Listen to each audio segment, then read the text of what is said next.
Okay, let's unpack this name. Trap Jesus. Kind of grabs you, right? And this Grow Bible on Patreon. It really does. It's quite the combination. So for this deep dive, we're plunging into the world of this unique figure in cannabis cultivation, Paul. Right. We're drawing from a Nug Notes article called Trap Testaments, the Book of Paul and the 91 OG. Got it. Trap Testaments. Interesting title itself. Yeah.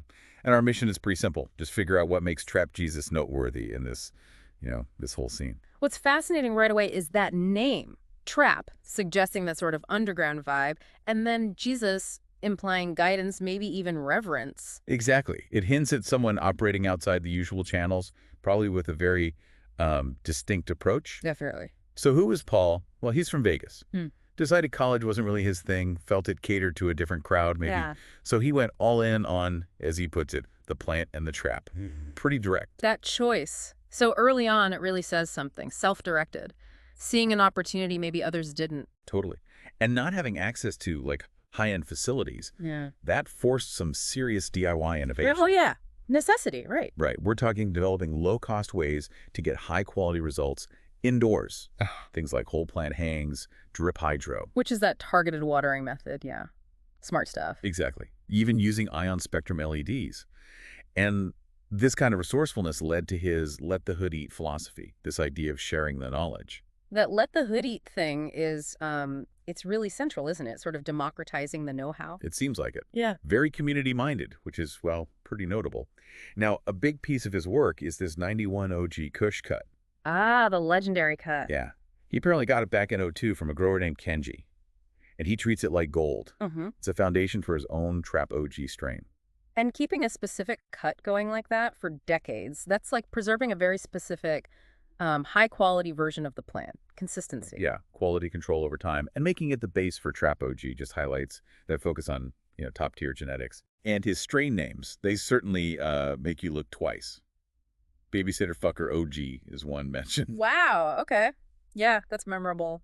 The article says each strain has its own history, humor, and heavy gas, and that he preaches through terps. Preaches through terps, I like that. No. Captures the idea that the aroma, the quality, that's his message, his art almost. It's bold branding, no doubt. Yeah. Linking them to history and humor suggests maybe a deeper story he's weaving. Could be. It builds that unique persona.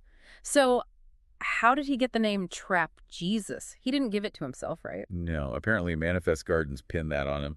Said something like, "You're like a Trap Jesus." Before that, he was just Pollinator.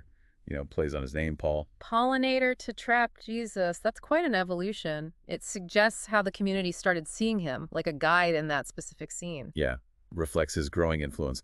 Then there's the Trappist Tree. Ah, the image. Right, that picture mixing him with religious icons. It's part satire, part symbol within the grower community. People put it in their grow spaces. That visual is powerful, really sums up the whole unconventional, dedicated vibe. It clearly resonates. And he's not just, like, hiding away growing. He competes.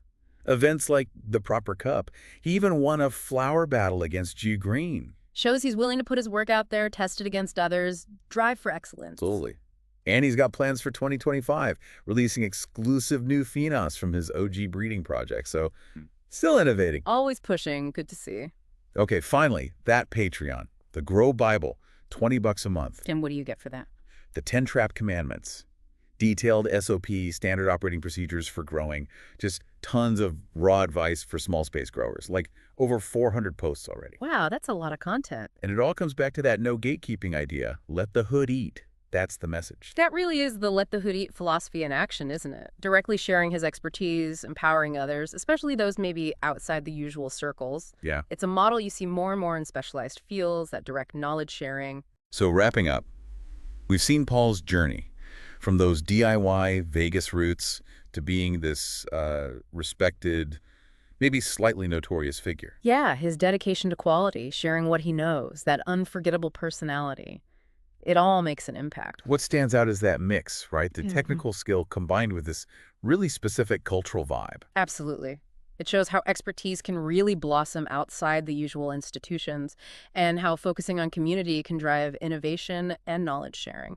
It does make you think, though. What does it mean when this kind of deep niche knowledge pops up and gets shared outside of, universities or formal training? Is Trap Jesus' Patreon, his whole influence, maybe a glimpse of how learning and mastery might work differently in the future for these specialized crafts?